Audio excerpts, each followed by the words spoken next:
Hello and welcome to the Ice Guys, brought to you by the National Hockey Now Network. This is the show that takes you into the world of the National Hockey League. Every game, every day, from a betting perspective. With pro sports handicappers, Ian Cameron, Alex B. Smith, and various guests from the world of hockey and sports betting. And now, here's your host, Ian Cameron. Welcome to the Ice Guys, presented by National Hockey Now. Saturday, March 11th, Ian Cameron and our Saturday guest, of course, Kevin Beach, is back with us again, ready to break down the Saturday card. We've got a huge slate on tap. We've got all but two NHL teams playing today. 30 of the 32 teams are in action. 15 games here for this Saturday in the NHL. Before we jump into it, Kevin, I got to ask you, on a day like today with 15 games, how the hell do you go about it trying to break this card down and try to get your card put together? Because I know for me it's tough.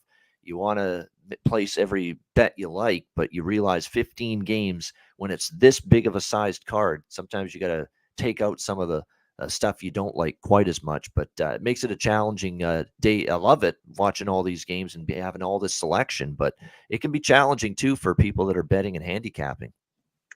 Yeah, we just talked about there's so many games to choose from that it's kind of hard to take everything you want, and you gotta streamline it and almost just pick two thing, the best things you like per game. With so many games being on the slate, so you almost got to go with your favorite ones, your best value you find, take those, and then the ones you kind of just like a little bit, you kind of got to leave for another day. Certainly in this on a day like today, definitely you want to be able to bet every play you like on the board, but it's not always possible to be able to do that. I just want to briefly touch on one of the games. Florida's averted disaster, beating Chicago. It was not looking good. That was a game they could ill afford not to get the 2 points at home against the Blackhawks, for a team that is just trying to keep in pace with the Penguins and the Islanders for one of those 2 wild card spots. But it wasn't pretty, but they got the job done at the end of the day and came back to win in overtime. Calgary did not, as they ended up losing to the Anaheim Ducks 3-1 last night. And it's the same type of Calgary Flames loss that we have pretty much seen all season with this team. Tons of shots, high volume shots, enough scoring chances to try to score and put the puck in the net. And at the end of the day, they can't fucking do it. I mean, it just drives you absolutely insane. And I'm telling you what, Beachy, you would love playing the Calgary Flames as a goaltender, because all this team does is shoot the damn puck right into the crest of the goalie half the time. They just make it so easy, just right into the chest. There's very little ingenuity or creativity with the Flames, I find, with finishing around the net. They don't go for the deep move enough. They don't try to get the goalie moving side to side enough. They don't have a ton of the elite level finishers to put a roof job top corner on an opposing goaltender. They just make life very easy, for goaltenders. It's just, that's been the way it's been all year for them. They get a lot of shots and chances, but they just never have enough to show for it. We saw it again last night in another frustrating loss, another loss they can ill afford as they're trying to track down Winnipeg for the final wild card spot. It's great for us prop bettors though, with all the shots they throw on that, playing. That's what I said yesterday. Bet the shots on goal prop. Don't touch the goal props, because we know they can't score. But those shots on goal props, have at it, because they're firing the puck at the very least. Yeah, I've been waiting for them to get it going though, and as soon as you think they're out of it, they win a couple games, and then you got a team like the Jets struggling, and you're like, okay, they got a chance, and they got some winnable games coming up. They got Anaheim, they're going to get back in the race, and then they just find a way to blow games here and not take care of business. So yeah, it's been disappointing all year. Most likely not going to make it in. I'm still rooting for them as a Canadian team, but man, it's hard to watch them continue to let you down on games they should be taking care of business pretty easily here. Yeah, another frustrating. And I tweeted this out from what I saw on Twitter. I saw this stat last night, and it sums up their season perfectly. Calgary Flames, last night, that loss to Anaheim was their 19th loss this season when outshooting their opponent by at least 10 shots in a game. 19th loss, outshooting their opponent by 10 or more shots on goal, and that is a NHL record for a single season. Wow, That's that's crazy. not exactly what you want. But there's an extreme level of unlucky, obviously, in terms of being able to finish. But it's not just bad luck. It's just that they don't have that elite level finish with a lot of their players. It's just the way it is, and you need that if you're going to be surgical and clinical with finishing off some of your scoring chances. All right, let's get to Saturday's card because it is a huge one. We got 15 games. We'll begin in Boston. This is the first of a ABC Saturday afternoon doubleheader. They've had a bunch of these lately. It's the Detroit Red Wings and Boston Bruins. Boston minus 360, home favorites, 6 the total in this game. I think when you look at this matchup, certainly the Bruins are going to be chomping at the bit, you would think, to want to play better and bounce back after a tough loss against Edmonton the other night. They got off to the 2-0 lead, couldn't hold the lead. Jim Montgomery, for a team that only lost 3-2 and has had a pretty damn good season, said he didn't feel they were on their game, even though that was a 1-goal game and they had a 2-0 lead at one point. I think it's a fair assessment because you could just tell things weren't really clicking as much as you would have liked to have seen from this Bruins team that night. So we'll see if they can respond here with a better performance here this afternoon against the Detroit Red Wings. The Red Wings snapped a 6-game losing streak, beating Chicago, although barely, 4-3 in their last game. They outshot Chicago 41-20, one of those games where it took them a while to finally see the red light go on, but eventually it did happen for them. We'll see if they can build on that, but it's not going to be easy here, obviously, facing this Bruins team coming off a defeat against the Edmonton Oilers. The Bruins probably do win this game. It's just a question of value. I mean, I was kind of interested in maybe a Boston first period puck line look, but even that's like plus 100, minus 105. I mean, you're just not getting, great prices with that when they're such a big favorite here. But I do expect a strong start from the Bruins here today in this game and find a way to win. This is definitely going to be, for me at least, more of a prop game than anything else when it comes to the matchup here with the Bruins and the Red Wings. For me, I'm going to look at Orlov point.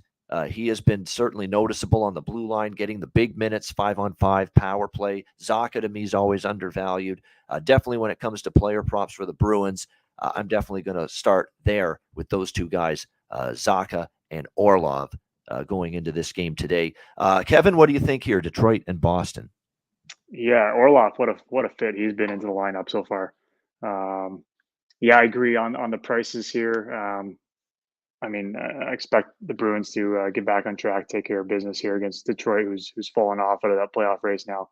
But the value, it's just not there for me on these prices on the money line or even the goals for with the Bruins. So I'm actually a little bit of a tricky one here. I have Jake DeBrusk on the props, and I'm actually going on the under 2.5, which is plus 105. 5 of the last 6, he's been under. He's actually been dropped off the power play unit as of right now, listed on both units.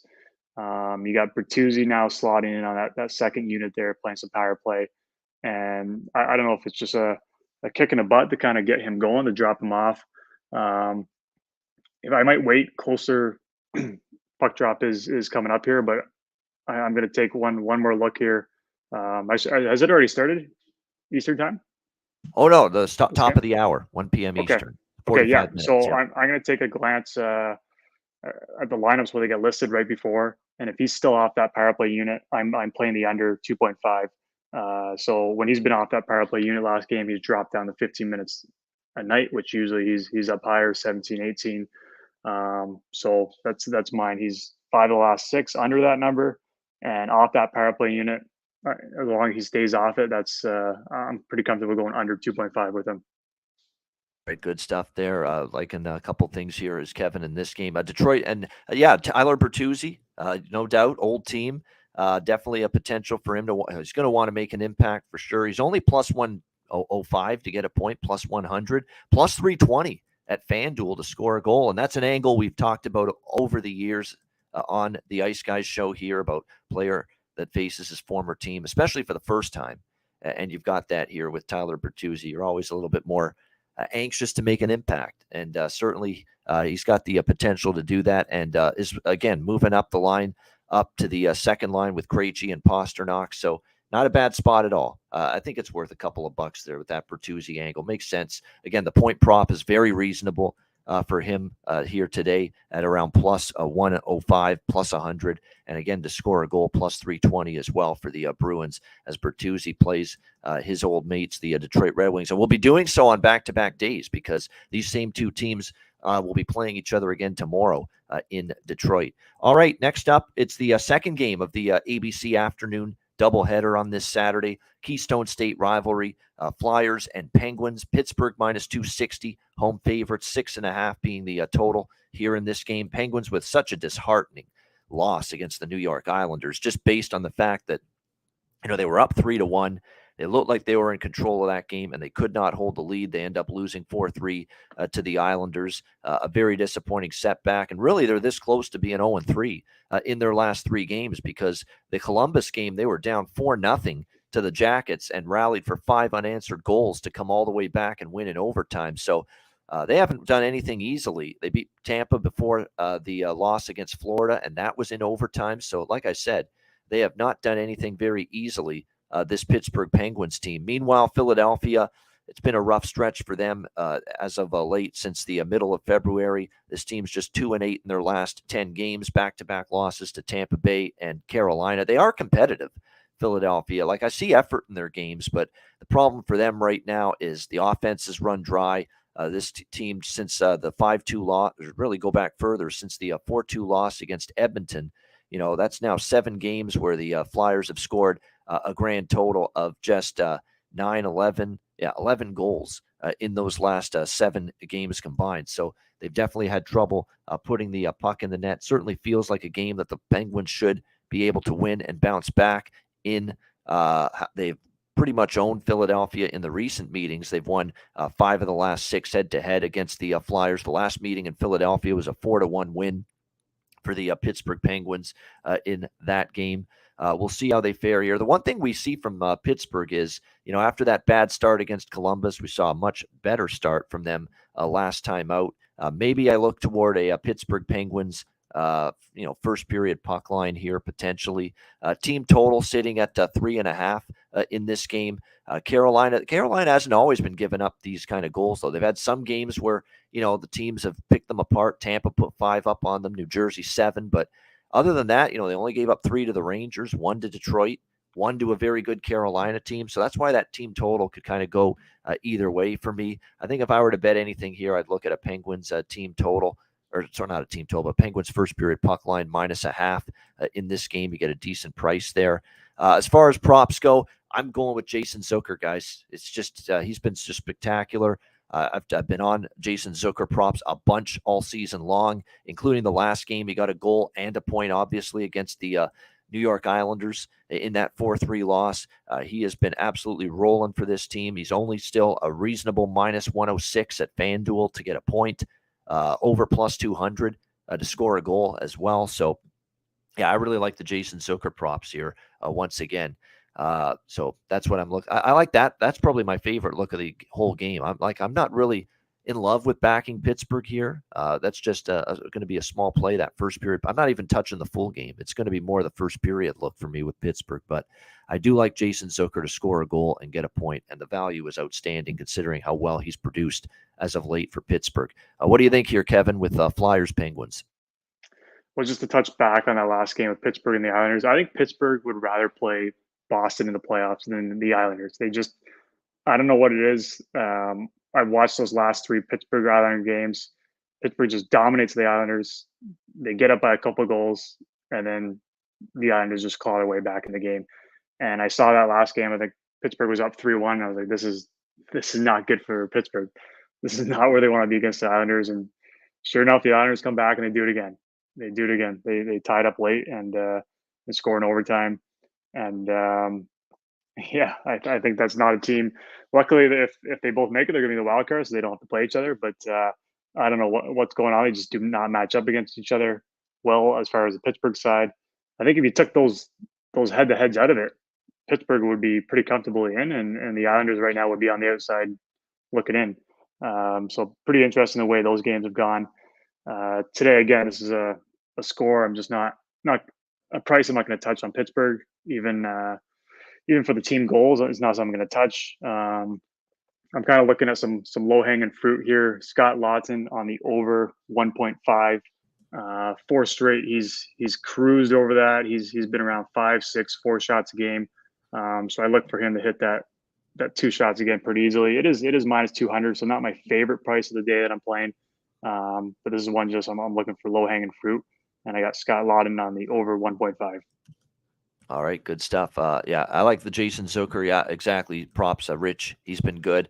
You mentioned Malkin there, Rich, with the assists. You're right. I mean, he's gotten 5 assists in the last 3 games for the Pittsburgh Penguins. 3 straight games with an assist.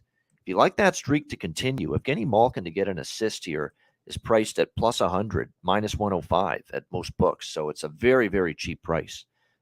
Definitely makes some sense there to maybe look in that direction. I always say for Philadelphia, if you're going to bet someone with their props, 2 players. Morgan Frost has started to pick up his game a bit, and I would maybe consider Owen Tippett. Owen Tippett, is one of the players that actually shoots the puck a little bit here for this Flyers team.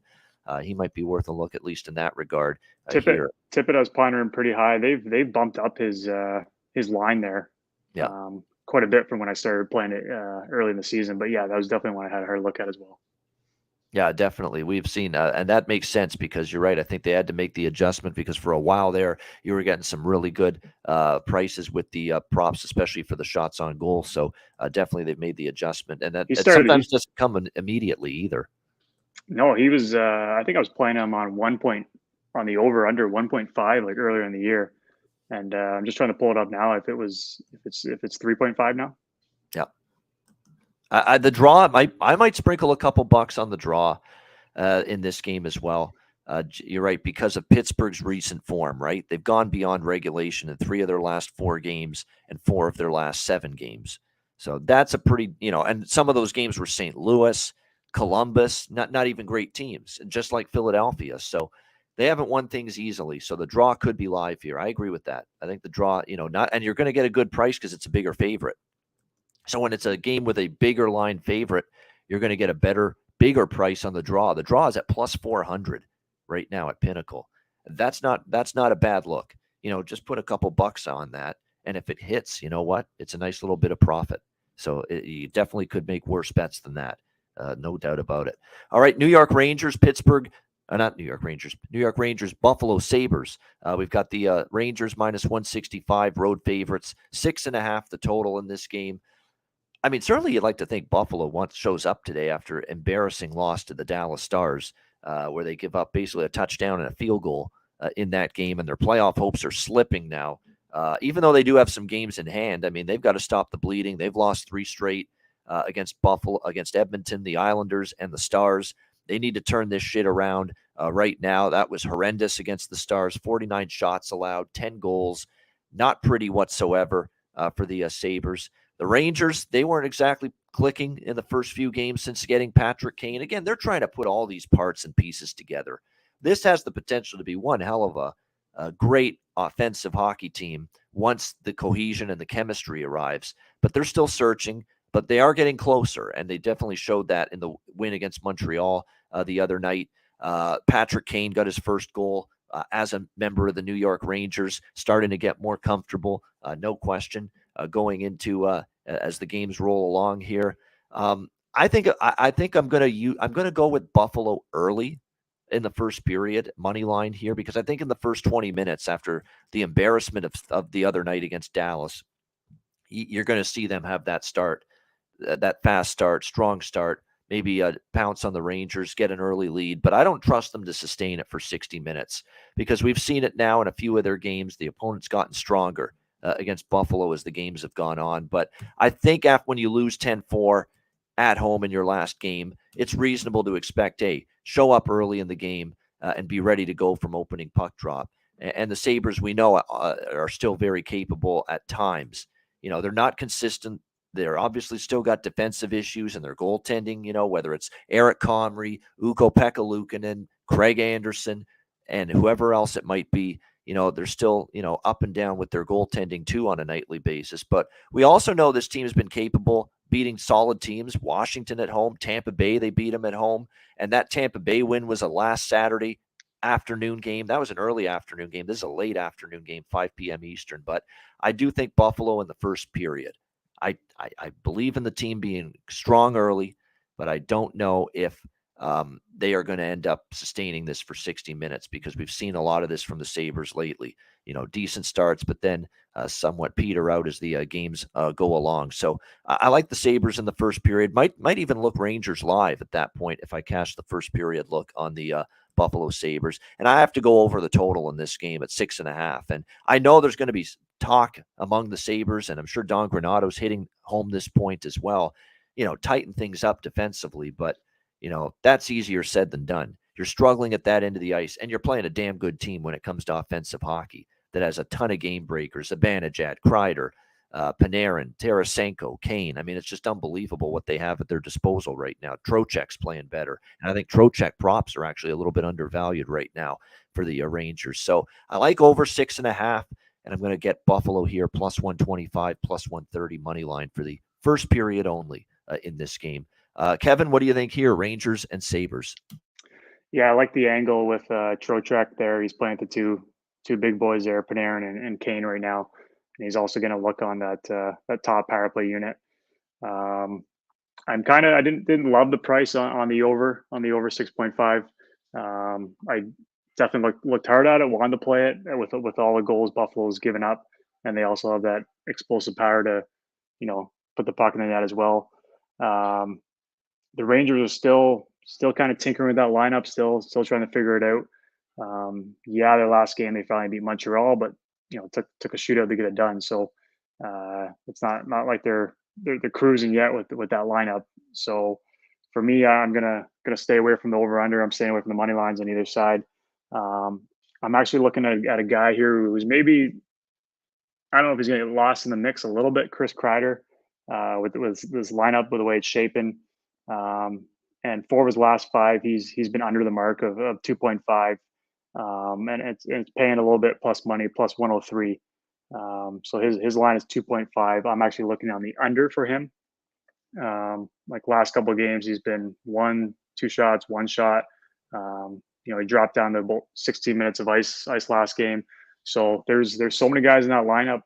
There's that only one guy can have the puck at one time. Exactly right. 100%. Yeah, and when you got names like Panarin and Kane now, Zibanejad still out there. He's a guy that, Tarasenko, he's a guy that can get lost in the mix. And when it comes down to crucial points in the game, he might not be the go-to guy now on the ice. So I'm going to ride this little streak here where he's getting lost in the mix, and the lineups, maybe the chemistry is not there on their lines yet, and I'm going with him under 2.5 for plus money.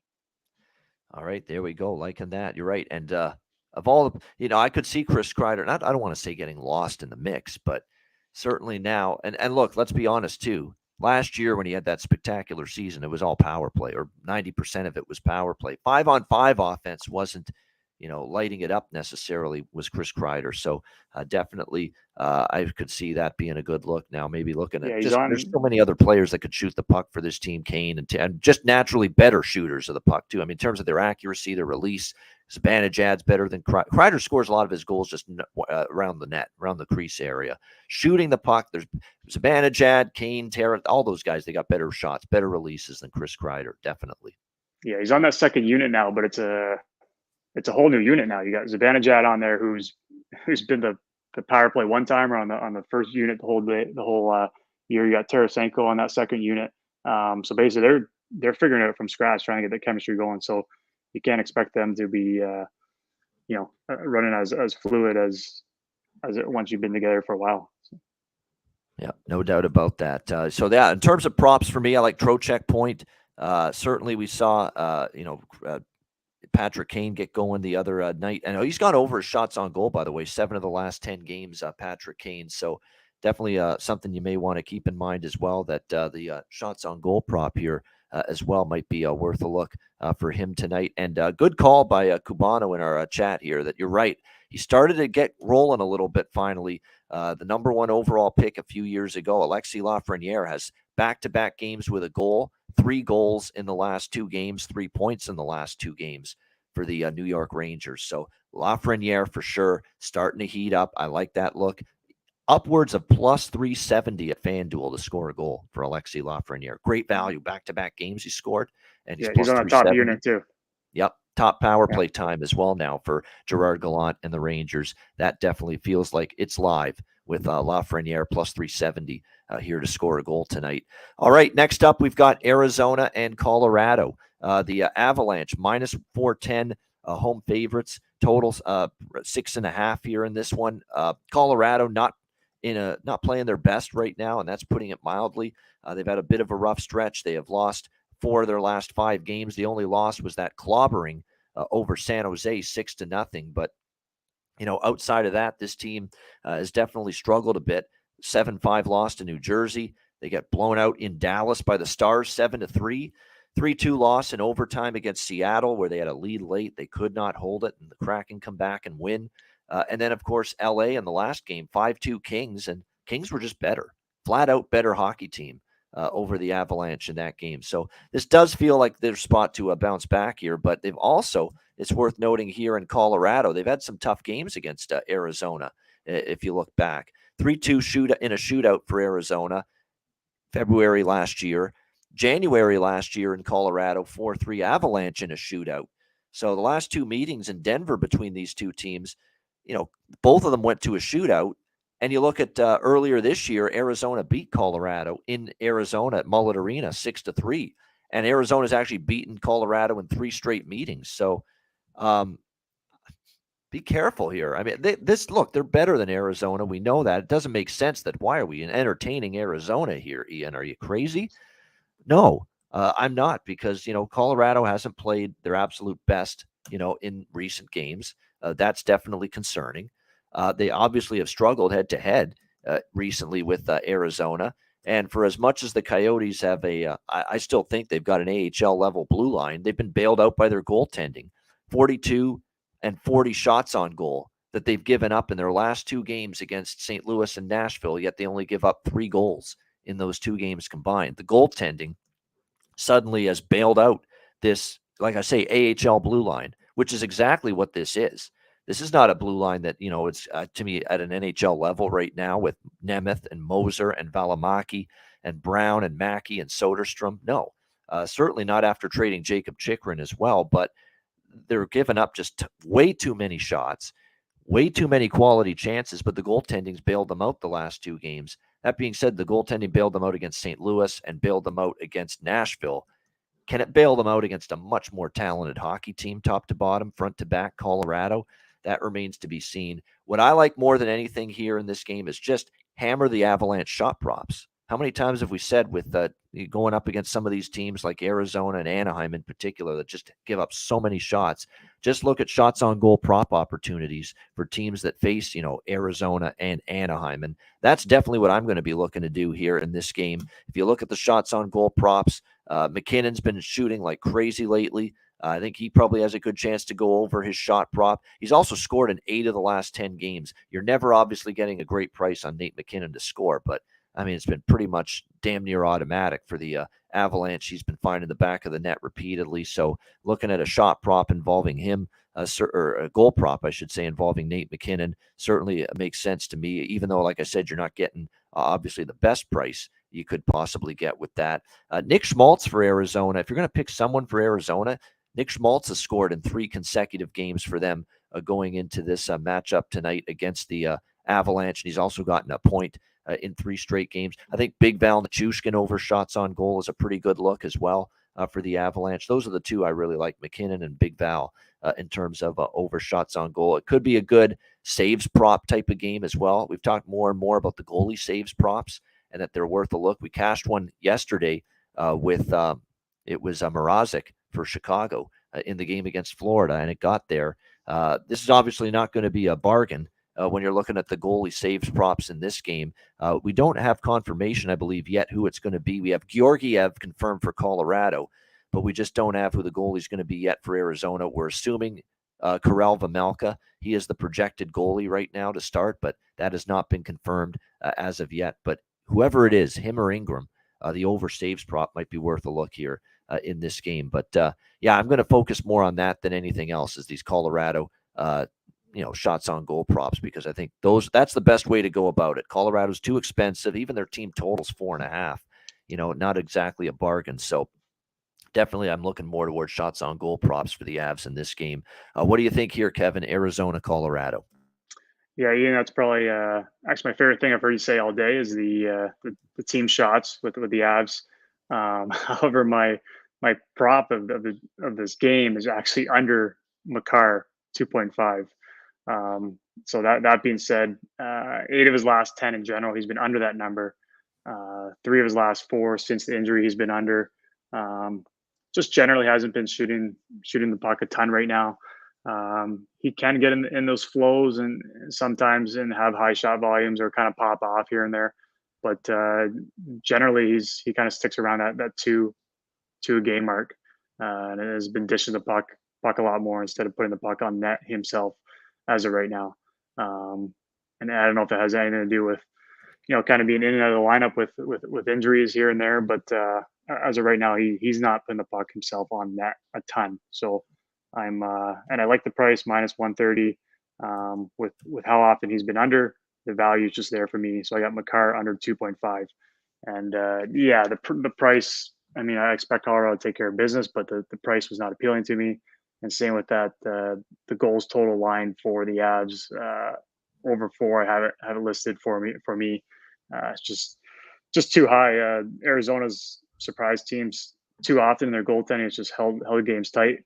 That value's not there. So I got, even though I love your shots over by the Avs, I'm actually going under for Cale Makar in this game. That's okay. I'm cool with that. He's not on my card. He's not on my shots on goal prop. The rest of the guys can shoot the puck. Yeah, they can do it. Yeah. Give the puck to friggin' Nate McKinnon and give the puck to Big Val Nichushkin or Rantanen or Comfer or whoever else. Yeah. Well, that's fine. You can cash yours. I can cash mine. That's what's good. Yeah. He's got assists in 3 straight games, so he'll dish the puck. The other guys will put it on that.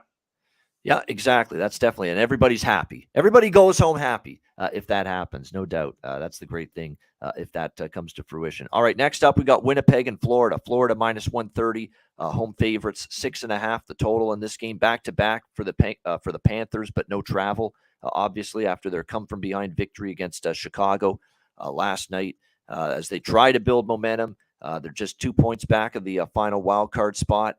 Entering tonight, they've won 3 in a row now, Florida, so picking up some steam. They beat Pittsburgh, Vegas, and Chicago here in consecutive games. We'll see if they can continue the good roll tonight against Winnipeg, who are off a 4-2 loss to the Minnesota Wild. Feel bad for Winnipeg the last 2 games because they totally dominated San Jose, but lost in overtime. Riddick wasn't great in net, and they got Reimer played above his head in that game as well. And kind of the same thing with the Minnesota game. I mean, Marc-Andre Fleury was spectacular. He was outstanding.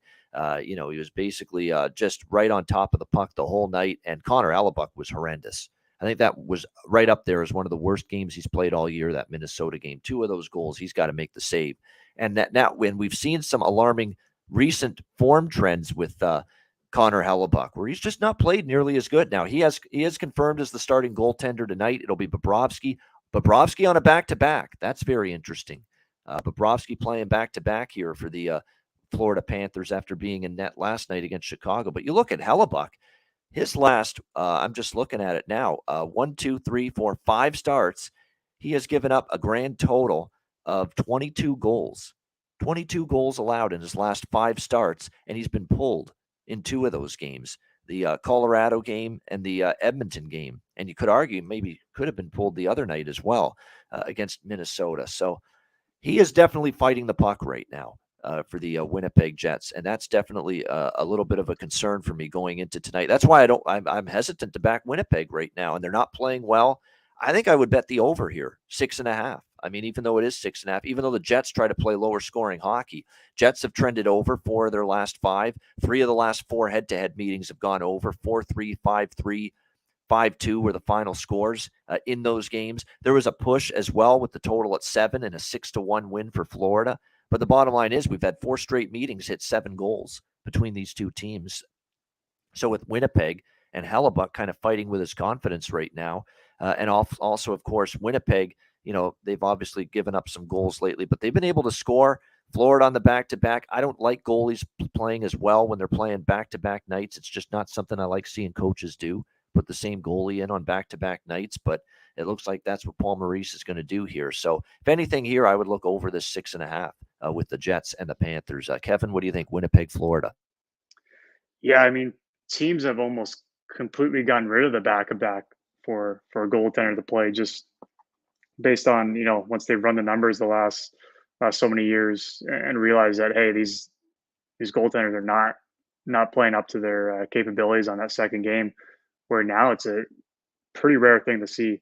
But with the Panthers in complete playoff mode, their season on the line, I don't see them not playing Bob another game the rest of the season. Like he's going to play every game probably the rest of the way here.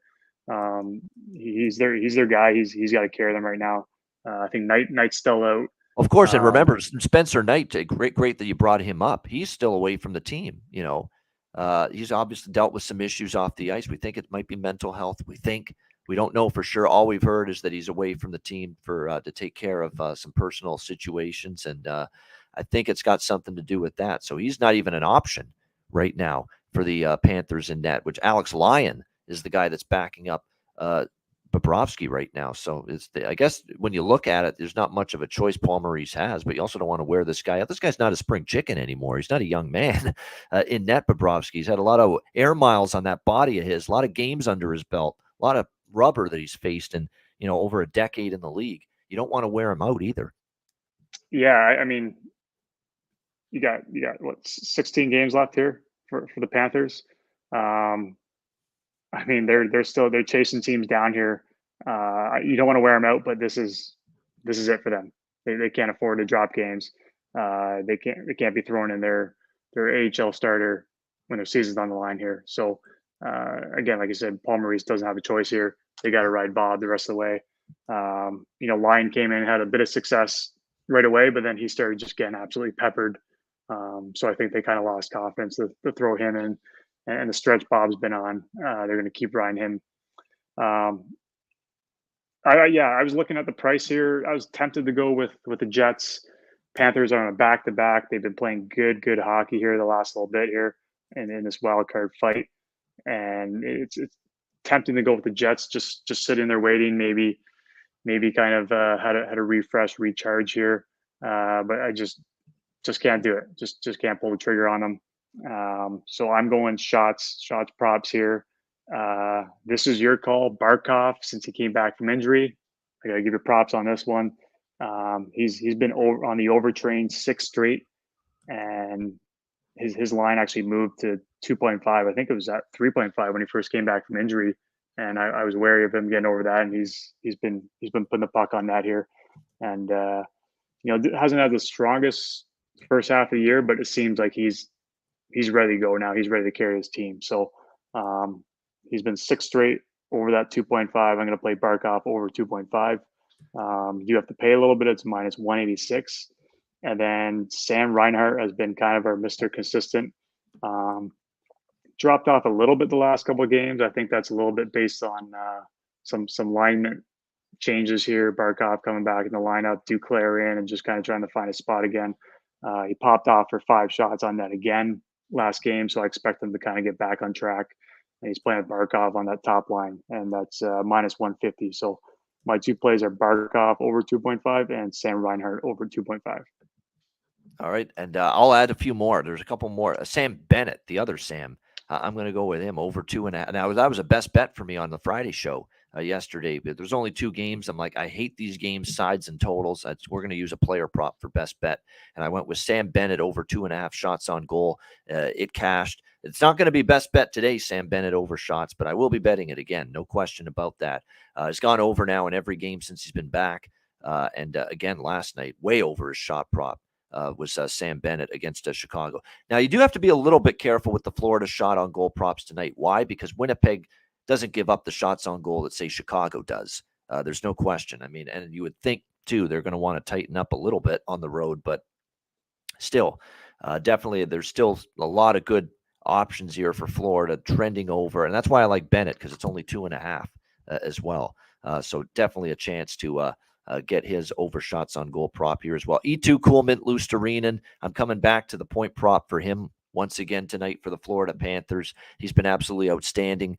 We've talked about him so much, and not just because of that cool nickname that I gave him, but because he has been a incredible offensive difference maker for the Panthers, and he's fit in seamlessly with Barkov and Bennett playing on the top line. Another great game last night, a goal and an assist, including the goal that temporarily gave Florida the lead 3-2, but he had a goal and an assist, 2 points last night.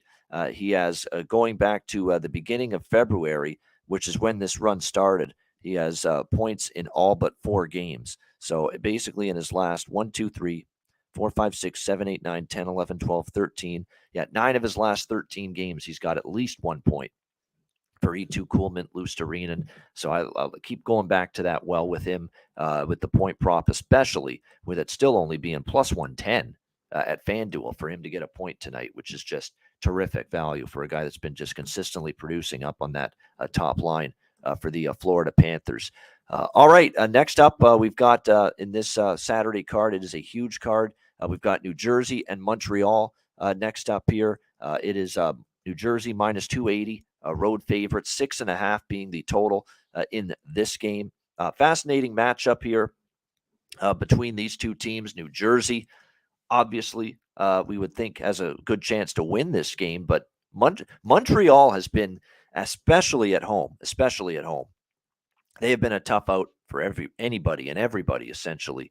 And we're seeing them put up a battle. You know, they've just played the Hurricanes and the Rangers back-to-back home games, took them both to a shootout, lost in the shootout, but still took them to a shootout. I like goals in this game. I like the over. I think we're seeing Montreal kind of play a little loose right now going into this game.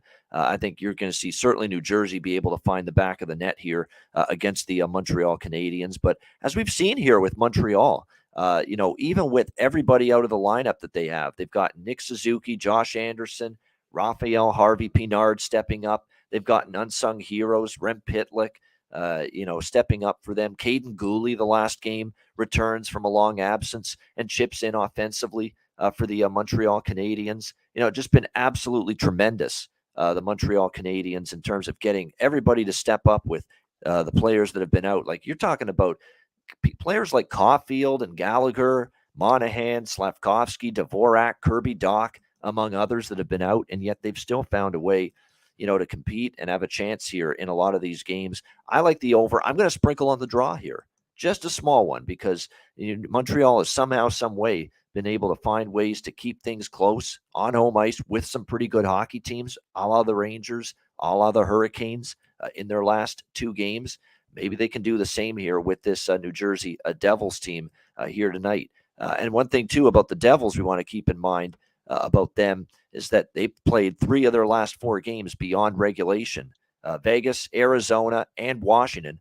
3 of the last 4 games going beyond regulation. And the game against Toronto, which was a 4-3 Leaf win, that nearly went beyond 60 minutes as well. So the draw, to me, could be live here with what we've seen from both of these teams of late. And you can get plus 408 with the draw here on New Jersey and Montreal. And I like over 6.5 as well.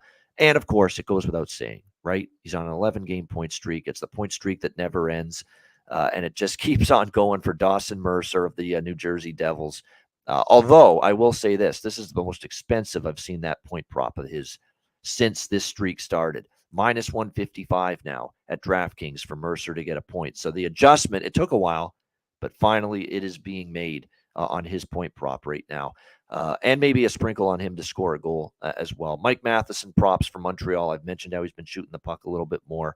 Definitely worth a look there as well. What do you think here in this one, Kevin, with Devils Canadiens? Yeah, I'm finally jumping on one of these team shot totals over. Seems to be the newest fun one we've been playing, and I'm finally jumping in on the fun here. I'm going Devils over 36.5. You got guys like Jack Hughes right now. He's peppering. He's putting the puck on net a lot. You got Mercer who's popping off, and then you add a guy like Timo Meier in the mix, who is a pure shooter as well. And you've seen in the last few games they've been up around 40 shots 4 on net, and Montreal, it's almost a given that they're giving up 40 a night. So for me, adding Timo Meier into a mix of guys who are already putting the puck on net a lot with Hughes and Heischer and Mercer. This is one I like shaping up pretty nicely for the Devils to get high in the 30s, if not hit 40. So I'm just playing. I was looking at the Hughes over shots, and that was pretty tempting to me. I was looking at a few guys, and I said, hey, you know what? All these guys are putting the puck on net right now against a team who likes to give up shots. So I'm just going to group them together and play the Devils team shots over 36.5 and get a good price too. It's minus 112 on that. All right, there we go. That's a new approach. And look, the reason why we're really incorporating player props into the discussion now, not that we didn't earlier, but we're really doing it a lot more now, talking props, is because, look, there's a ton of games on this card, and there'll be a ton of games on every card moving forward where you're dealing with minus 300 or greater favorites. You know, it's not exactly an easy bet to make on a side in a lot of these games. So you either have to bet the total, or you've got to look toward props to try to, profit from these. And we want to give out picks. We want to give out opinions. And if we didn't open it up to props, it would be much worse. It would be the show would be much worse in terms of quality, because again, you're in a tough spot here trying to play these minus 300, minus 400 favorites. It has been definitely difficult. So we'll end up seeing how it goes here with the Devils and the Canadiens, but definitely.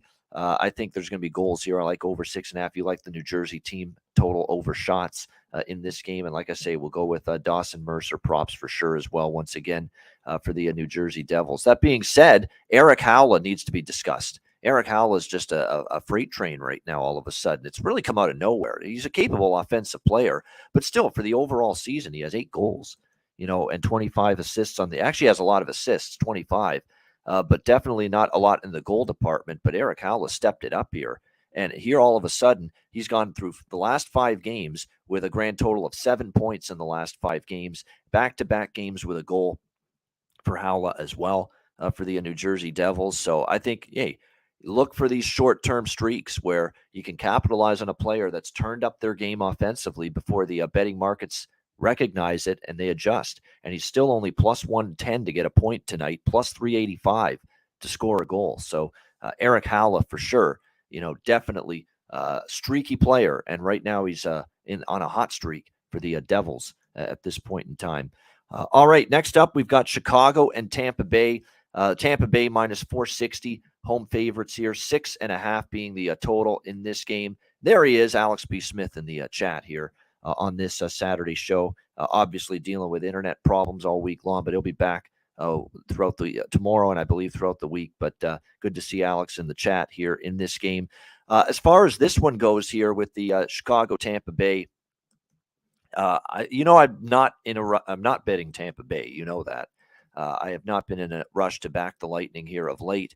They're on this slide of 1-6 now in their last 7 games, losing overtime against Vegas. That was a physical, intense hockey game. How do they respond here now against Chicago? It's not a great spot for the Blackhawks. 3 and 4 nights back-to-back on the road after a tough overtime loss last night against the Florida Panthers. Tampa Bay has beaten them in 7 straight games.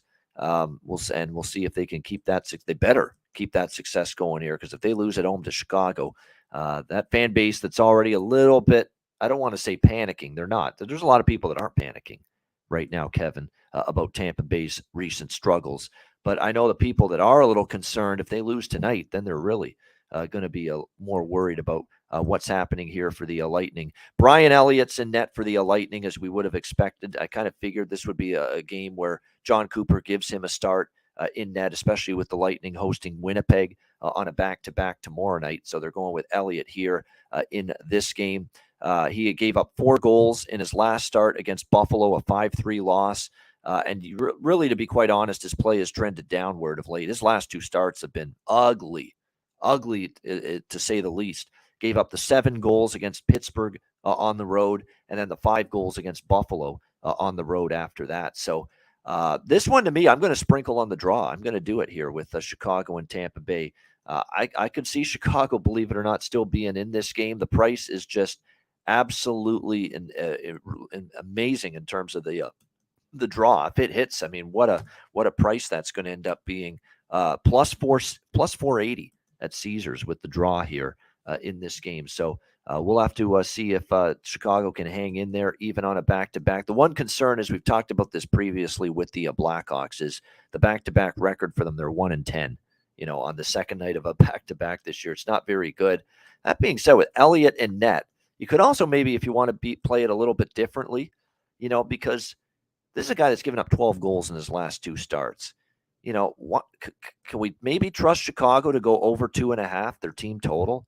Why not? I mean, the 2.5, all we need is 3 out of them. It's plus 146, by the way, for over 2.5 goals for Chicago, their team total. That's plus 146. I got to bet that at that number, that price. Just asking Chicago to get 3 goals against Brian Elliott, who's given up 5 and 7 in his last 2 starts. And if you actually look at the Blackhawks themselves, they scored 4 against Florida, or 3 against Florida, 3 against Detroit, 5 against Ottawa. The last 3 games, they've gotten at least 3 goals. So that's a really solid play, I think, is the over 2.5 here with Chicago's team total. I think over 6.5 is probably in play here because you would still expect Tampa Bay against likely Alex Stalock, although we don't know because he is apparently on the injury report as day-to-day due to an illness. He missed practice yesterday. He wasn't available to play last night. Mrazek was in net. I think the plan was to give Stalock this game, but if he's still ill, that's trouble for the Chicago Blackhawks. So they probably have to turn to, I'm trying to see, did they call Stauber back up? No, Anton Hudobin. Wow. Recalled from the AHL, Anton Hudobin, who, of course, it's like, wow, where did he come from? But there it is. Anton Hudobin might actually get the start here for the Chicago Blackhawks in this game. So, yeah, I think now if it's Hudobin, I think I say adios to the draw because I'm worried that Tampa Bay just lights them up like a Christmas tree in March. That really does concern me. So I might just punt on betting the draw if it's confirmed that he's in net. His old bones at this stage of his career and his first start this year against Tampa, I don't know if I'd trust him to hold up. But I would still go with Chicago team total over 2.5. Again, plus 146. Certainly over 6.5. Does feel like we could see goals in bunches potentially tonight, given the circumstances. What do you think here in this one, Kevin, with Chicago Tampa Bay? Yeah, it's an interesting one. Hudobin hasn't played an NHL game yet this year. So, nope. Yeah, you might want to jump off the draw then if he's in there. Yeah, my thoughts exactly. Yeah. The price on the Tampa win and the way they're playing, I have it listed on my side as actually minus 530 on the Bolts on the money line. That's not anything I'm going near, especially the way they're playing. Just can't trust them. So I just found one prop for myself. Kurashev playing on the top line there and top power play unit. He's playing top minutes for Chicago right now. He's around about 20 minutes a night and playing a ton of power play for the Blackhawks. Basically, it's a whole. They had to fill that whole top first line and a new power play once they got rid of Domi and Kane there. So his shots, they're only playing 1.5. So he only has to hit 2. He's hit it 6 of his last 7 since those moves, since those trades. He's been hitting it. However, he's going to make you sweat it. He only puts 2-3 per night on net, so he's definitely going to make you sweat it. But he has been consistently hitting it with all the ice time he's been getting. He only has to get 2 a night, and the price is minus 130. So it is worth it to me to play it. But kind of like that Robert Thomas shots play I was playing earlier in the year, he's going to make you sweat it out to hit those 2-3. But the value is there for me. All right, there we go. Liking the value there with the that prop there for sure. Chicago, like I say, I like the team total over for Chicago, split with the full game over for sure. I'm waiting to see what the hell the goaltending situation is for Chicago tonight. Because I actually, you know what? Say what you will about Stalock. Stalock has played well in a couple starts here. He played excellent against Ottawa. I thought he hung in there against Detroit as well when Chicago was getting outplayed in that game and kept them at bay for a while. Stalock's been actually pretty good here last 2 starts. He is way the better option I would trust than an old Hudobin, who, as Alex says in our chat, of course, Blackhawks fan, so Alex would be on top of this here. 2.89 goals against, 899 save percentage in the AHL this year for Hudobin. Not great. Those numbers, those aren't great at the NHL level, never mind the AHL level. So definitely some concerns here with Chicago with what's going to happen in net for them tonight in this game. All right, the first half of the card, and then we'll do a little ad break for Gramco. Edmonton and Toronto. Toronto minus 130, home favorites, 7 the total in this game. I like Toronto here. I'm going to take the Leafs minus 130. I think this sets up from a bunch of different angles. Number one, you've got Toronto losing to Edmonton recently, and that was after they made all those trades. They brought in, Jake McCabe, Eric Gustafson, Sam Lafferty. They put on all those new faces, and the chemistry just wasn't great in that first game, and it happened against Edmonton, and they didn't play well as a team. They're looking for redemption from that here tonight. And then after the other part of it is, how does Edmonton respond? Are they a little bit, huge comeback win on the road against the mighty Boston Bruins? Do they end up bringing it here tonight against the Toronto Maple Leafs again in this matchup? I think just situationally, there's things that point to the Leafs here to get the job done. They're excited to be back home. They haven't played a home game in a very long time. They've been away for such a long time and through Seattle, Edmonton, Calgary, Vancouver, New Jersey. And what's nice is that they've had 3 days off. So it's not that typical, you only get 1 day off and then they throw you back out there for your first home game after a long road trip. They've had some time to decompress, which is probably a good thing for the Leafs going into this game here tonight against Edmonton. I think they step up and win. I think it's going to be a good game. Certainly the Oilers are very capable, but I think situationally I like it here with the Toronto side at minus 130 in this game. And I'm going to look for a live over. Obviously, I'm not betting a 7. I've talked about this.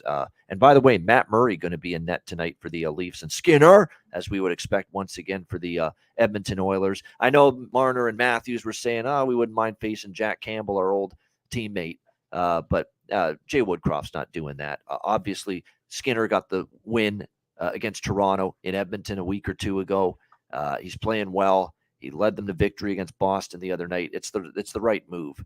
Sorry to disappoint the Leaf players and fans that were hoping to see Jack Campbell start tonight in Toronto against his old team, but it's definitely the right move there. Matt Murray in net for the Leafs here tonight for them. Of course, they got to try to see what they've got in him. That's what they have to do.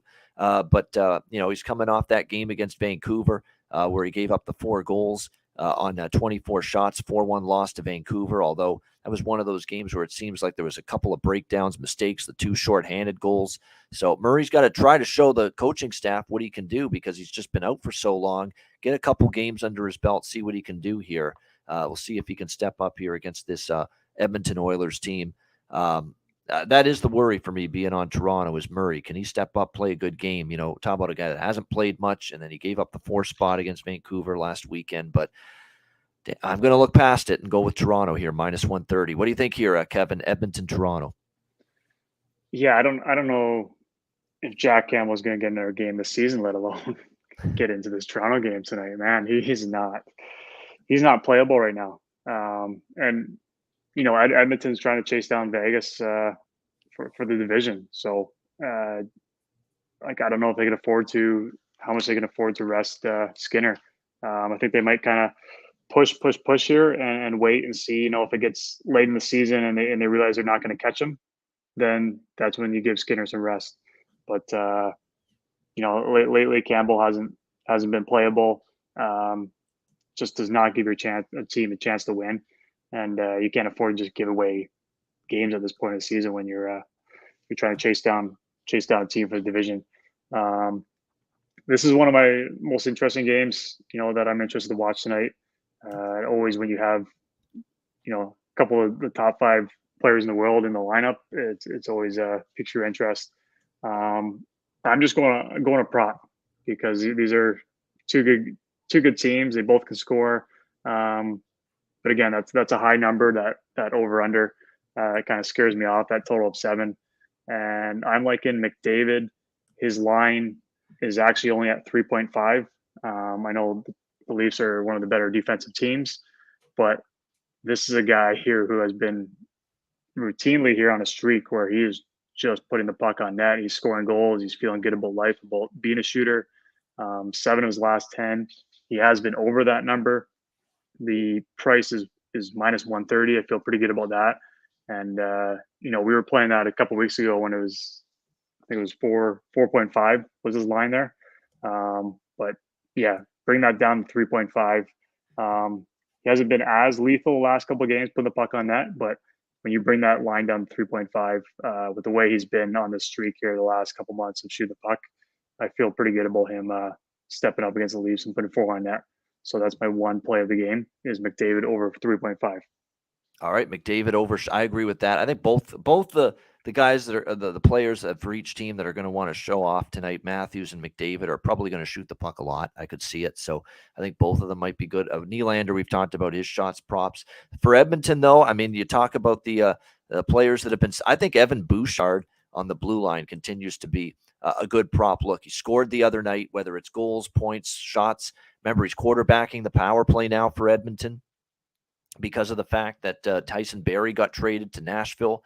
So definitely, I think there's reasons to like, his shots on goal and his props in general, because he's basically become the number one quarterback power play now for the quarterback of the number one power play for the Edmonton Oilers, Evan Bouchard. So good props there for sure with him.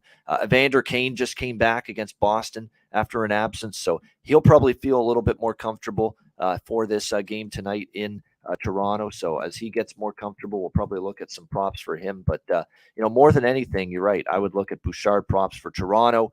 I mean, definitely Marner's been excellent. Matthews, I think slowly but surely, we saw him get the game-winning goal against New Jersey, the power play goal to beat the Devils in that game. I think he's got a run in him. Like, he obviously, Kevin, hasn't come close to matching last year's production. I don't think anybody did expect him to match last year's production, but I also don't think people expected the drop-off from last year to be this year to be this much for Austin Matthews. But I think there's signs that he might be just about to go on a run. And Alex in our chat, he's right. This is a huge night for Matt Murray. Huge. He needs to put a win on the board. He needs to put a big game on the board, a great performance on the board, because we just saw him play against Vancouver. They lost. He gave up the 4 goals, although they hung him out to dry. Again, 2 short-handed goals. They broke down in front of him, but he's got to elevate. He's got to step up. This is huge for him. He knows Samsonov's likely going to be the guy in the playoffs. If he wants to factor into that, argument and discussion at all, he needs to have a huge game tonight. This is a very important start for Matt Murray. So we'll see if the veteran goaltender delivers the goods tonight. And it's obviously not going to be easy whenever you play the Edmonton Oilers. All right, that's the first half of the. Like that point on Bouchard. He doesn't pop up on my. He's not available on my book for shots, but if he was available, yeah, I like that point there, Ian. Yeah, and again, you're looking for the best props are the ones where you take advantage of changes in the lineup, things where usage goes up for a certain player, and that's Exhibit A with Evan Bouchard. Since the trade of Tyson Barrie over to Nashville, since that happened, that's opened up a spot for Bouchard to lead the power play group. He's plus 200 to get an assist, by the way. Plus, some books have him at plus 800 to score. Keep in mind, he did score the last game for Edmonton. So if you really want to take a couple of big bargain bin player prop shots there with Evan Bouchard, you can. We have a early shocker going on in Boston. The Red Wings have gotten a 1-0 goal, and it looks like they've just added to it and made it 2-0 as well over the Boston Bruins. So, wow. How about that for a beginning there in Boston? A 2-0 Red Wings lead in the first 5 minutes in Boston. So not the start we would have expected from a Boston team that lost to Edmonton the other night. So, but plenty of time. We know this team's been a comeback express this year. If anything, maybe there'll be an opportunity to bet them live.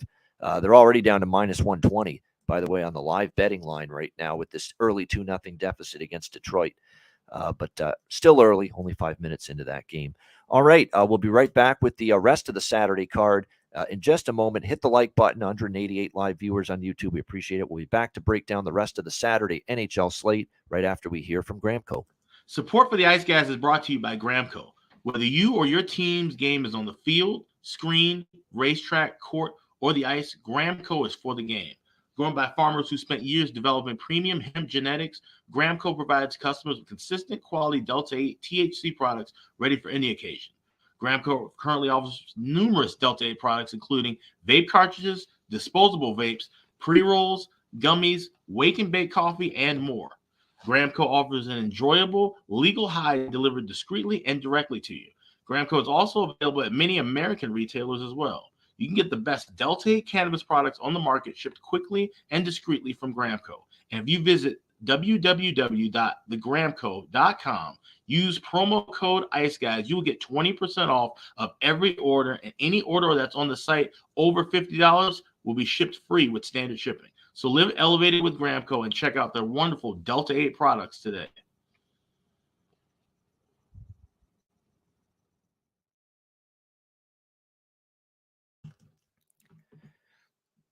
All right, we're back here on the ice, guys, and we roll along. We've still got a bunch of games to go. We'll roll along, and next up, we've got St. Louis and Columbus. St. Louis minus 130, road favorites, 6.5 being the total in this game. These are two teams that are obviously, as I like to say at this time of year, playing for exercise.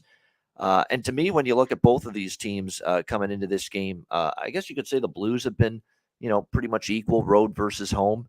But definitely Columbus has been better at home. Columbus after a game where I think they felt like we let one get away. We should have beaten that Pittsburgh team. We should have hung on and found a way to win that game 5-4 against the Pittsburgh Penguins. But obviously that changed quickly due to the fact that they saw the situation that unfolded with the injury to Elvis Merzlikins, who is now, of course, or actually not the injury, but personal reasons, he's out for the Columbus Blue Jackets, but he left that game. We'll see how he fares here now, coming with Michael Hutchinson now having to take over as the starting goaltender here for the Jackets. I really want to take Columbus here. Home dog, I think a team that's played feisty. I don't trust St. Louis on the road. St. Louis obviously beat San Jose at home in their last game, 4-2. But away from St. Louis, this team's been pretty wretched. Other than a win against San Jose, they lost to LA, lost to Arizona in their last two road games. I feel this is a Columbus spot for sure. I just wish, I had way more confidence than I do in Michael Hutchinson, and unfortunately I don't. I mean, that's just the way it is. I mean, we saw him obviously have to enter the game against Pittsburgh, and that's when the comeback started. They ended up lighting him up for 5 goals in that comeback win. So I do want to take Columbus here, and probably early, first period, because we know this team's been bad at protecting leads. They've had good starts, and they have not finished games strong. That's been a recurring theme all season for Columbus. But I think I'm going to sprinkle on them in the first period at the very least. I lean to them full game as well. I don't trust St. Louis as road chalk. I just don't. And I like the over. Of course, I've got to get in on the over here with Hutchinson and net. And we should see, I think we'll see Binnington for St. Louis, although that is not confirmed. Keep in mind they host Vegas tomorrow night. So with that being the case, we might see Thomas Greiss instead for the St. Louis Blues tonight. So this is definitely something you want to keep checking back to see who's going to be in net for the Blues going into this game. As far as props go, there's a bunch of options. I like Boone Jenner over shots on goal for Columbus. He is someone that's taken the onus upon himself, be more of a guy to look for that offense. So Boone Jenner over shots on goal, worth a look, in my opinion, in this game tonight. We've talked about Adam Boquist to get a point. That's been an extremely undervalued prop in recent games for sure. He's been contributing some offense from the blue line for the Jackets, no question. That's been a good prop to look at in recent games. Roslovic starting to heat up, points in back-to-back games. I wouldn't argue with that. Kent Johnson, 2 assists, 2 points in the last game. He might be able to find the score sheet. I'm going to, the St. Louis prop that I like the most, and Justin Falk over shots. I've talked about that ad nauseum. I don't even have to mention it anymore when St. Louis plays. But how about Jacob Vrana? Here's a guy that's had a lot of injuries. He was dealt from Detroit to St. Louis at the deadline. Now he's been inserted into the lineup. He's returned the last 2 games here as a member of the Blues, and he has got 10 shots on goal in the last 2 games since joining this Blues team in the 2 games, and he scored against San Jose in that 4-2 win the other night. So you might be able to step in right now, grab the value while it's there on Jacob Vrana for the St. Louis Blues. I think the rest of the regular season, he could end up being a guy that becomes one of their bigger offensive difference makers. He's only plus 114 to get a point. He's plus 310 to score a goal. I'm not having a lot of luck finding shots on goal props for him, and I don't see them, and I'm very disappointed by that because he's got 10 shots in the last 2 games combined. He had 6 against Arizona, 4 against San Jose. I'd love to be able to bet a Jacob Vrana over shots on goal for St. Louis, but I don't see them anywhere right now, which is very, very frustrating, very unfortunate. What do you think here, Kevin, St. Louis, Columbus? Yeah, Boone Jenner, he's been my go-to guy on the over shots for a good chunk of at least a couple months here. Um, he's kind of tailed off a little bit here, the last little bit. But the big adjustment is they've moved his line for me at least from 2.5 to 3.5. So for me, I'm not going to play that over 3.5. I'm kind of holding off right now on him. We'll see if it drops back down in the next couple weeks, and if he continues to fire puck. But for me, it's kind of that I think I played him on every Columbus game here the last 2 months. So this is finally hitting the pause button on him and see if that line comes back to 2.5. But for now, I'm holding. This was a spot where I like Columbus on that money line with plus money. 2 teams, not good teams, but I feel like Columbus has been more competitive here lately. I do like the other goalie, Tarasov, who just came up from the minors, and I was hoping he got the start. And if he got the start, I was on the Why money are line they not here. showcasing him? Why are they not giving him I an don't know. opportunity? He's their future in net. It ain't Michael Hutchinson. This is absurd to me what they're doing Yeah, here. saw him play in Nashville here, and he played really well, and definitely showed his potential here. But Hutchison kind of scares me off that Columbus money line, and I'm going to shift gears to the over 6.5 total on the game, and that's going to be my one play of the game. So kind of got scared off that money line with Hutchison going in. And Boone Jenner, the value is just not there for me with that line being moved on my book anyways. Excellent find there, Rich. I was hoping to see if someone, Bet99, endorsed by, of course, George St. Pierre, does have props for Jacob Vrana over 2.5 plus 108, says Rich. Oh, I've got to look at. I think I do have an account there. I just haven't used it in a while, so I'm going to see if I could get that fired up. I'm all over that at over 2.5 at a plus price for his shots on goal, 100%. With the way we've seen him shoot 10 shots in the last 2 games here combined for the St. Louis Blues. All right, Vegas and Carolina. Carolina minus 210, home favorites, 6 being the total in this game. Great matchup here, Golden Knights and Hurricanes. These teams played in Vegas fairly recently. Vegas got the 3-2 win just 10 days ago.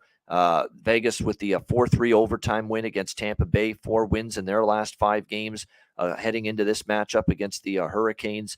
We've seen a lot of close games between these 2 teams. For me, this is going to probably be a look toward either Vegas or draw, maybe a split between both. I mean, this is a big price to be given Vegas, with all due respect to the Carolina Hurricanes and how good, obviously, they've played. They've won 4 straight coming into this game. But, this is a big price against a very capable Vegas Golden Knights team. So, this is going to be a very, very entertaining hockey game. Vegas, on this road trip, they played very close games with both Florida and Tampa. They lost 2-1 to Florida, but bounced back and they beat Tampa Bay in overtime in their last game. I definitely, the draw is live here, in my opinion. I think this is definitely one of those games where the draw definitely piqued my interest. It should be a pretty low scoring game because these are 2 very capable defensive teams. Dare I say it, but I do lean under. Here, under 6 with the Golden Knights and the Hurricanes in this game. We don't know who's going to be in net. We don't have confirmations yet on either side. Just projections of Aiden Hill for Vegas, Freddie Anderson for Carolina. But again, neither of those goaltenders have been confirmed. Keep in mind, Ronta's injured. So you're either going to see Freddie Anderson or maybe you see Pyotr Kochetkov again, who was called up from the AHL and got a shutout against Philadelphia in his return to this Hurricanes team. But I think it's probably a lower scoring game. And I think it's a close game, so I'm leaning Vegas, but I like the draw even more than that. And I think Alex does as well, if I'm not mistaken here, with the draw between the Golden Knights and the Hurricanes. Plus 362, by the way, is the price on the draw here in this game at Pinnacle. So very good price for a game that I think very easily could end up going to overtime. It almost did go to overtime in the previous meeting between these two teams. I think it was a late Vegas goal with 2 or 3 minutes to go in the third period that allowed them to win this game. So definitely live as far as the draw is concerned. What do you think here, Kevin? Vegas, Carolina? Yeah, I'm going under 6 here on the game total. Carolina, one of the best teams in the East. Knights, same, one of the best teams in the West. I think they're both comfortable playing those tight games. Carolina can pop off against teams all the time. Those lower seeds, but I think against a good team like Vegas, they're gonna want to clamp down, and their recent games against each other have been tight. So I'm very comfortable going game total under 6 here, and that's my one play here, keeping it simple in this game. All right, liking the under here. And Jack Eichel, by the way, entering this game on a point streak that is at, I believe, 5-game point streak for Eichel, 4-game assist streak for Jack Eichel as well. So you could consider those props. I've mentioned Riley Smith, Shea Theodore props for Vegas. Point props are worth a look. Ivan Barbashev, he's cooled off the last couple games, but he's still, I think, he's getting opportunity. Like they've got him spotlighted here on this Vegas team up on the top line. So he's getting that opportunity. Oh, speaking of top line, I forgot to mention our guy Nino on the Winnipeg game.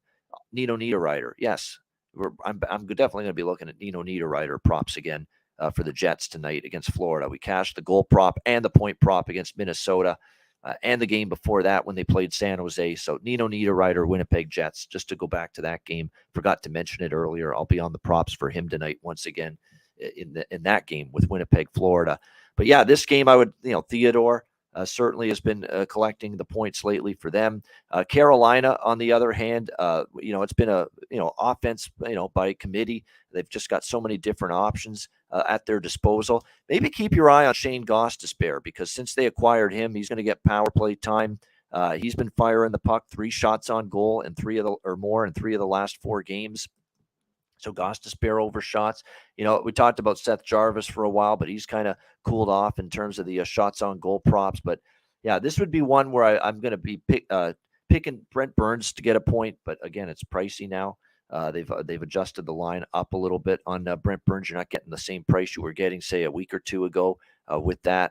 His point prop tonight, for example, is minus, let me just see here, minus 160. So you can tell that they've, adjusted the juice on that Brent Burns prop, but still I would say that is worth a look, even though they've increased the price on it.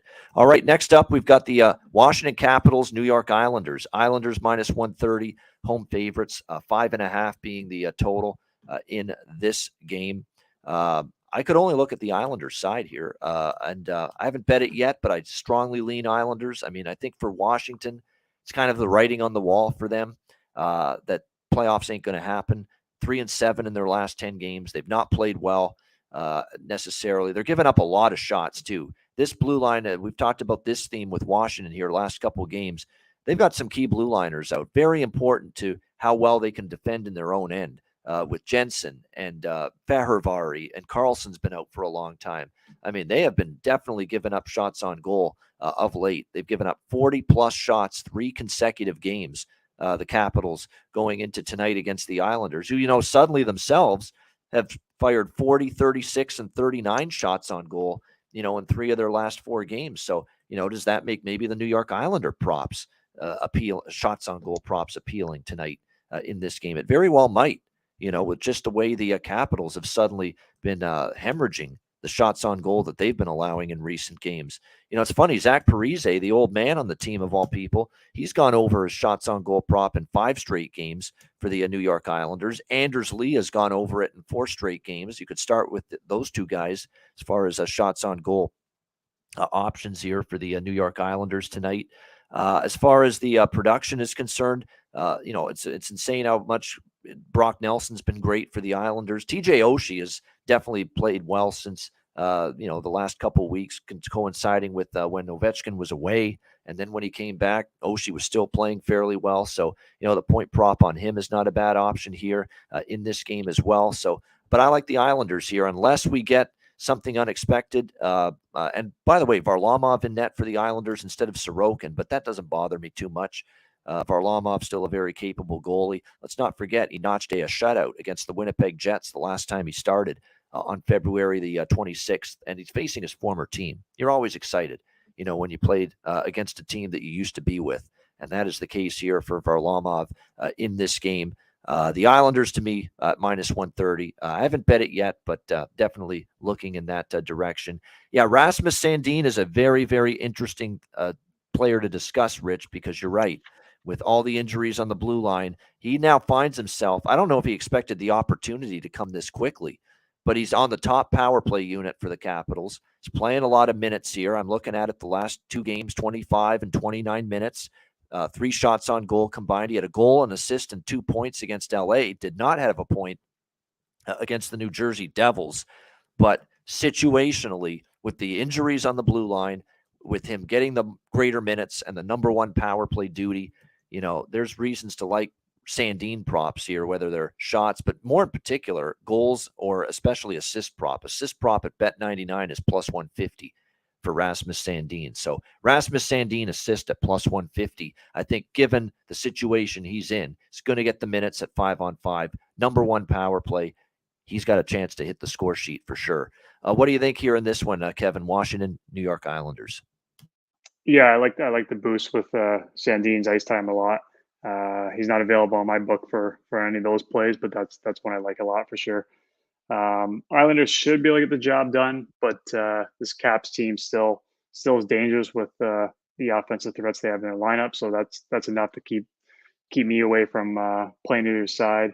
I'm looking at one prop here, and it's Tom Wilson, a guy who's starting to find his game here. He's now back on that top line here with Kuznetsov and Ovechkin. His over under shots is only 1.5. He's hit it in 7 of the last 10. The price is not awesome. You got to pay minus 177 for it. But the reason I like it is because he's trending towards more and more ice time here, more opportunity, and I feel like he's regularly going to starting to hit it here as long as they keep him in that cushy spot in the lineup. And I think eventually that line will move to 2.5 here if he keeps playing 20 minutes a night. He finally, first time back, I think he was up to 20 minutes a night here since coming back.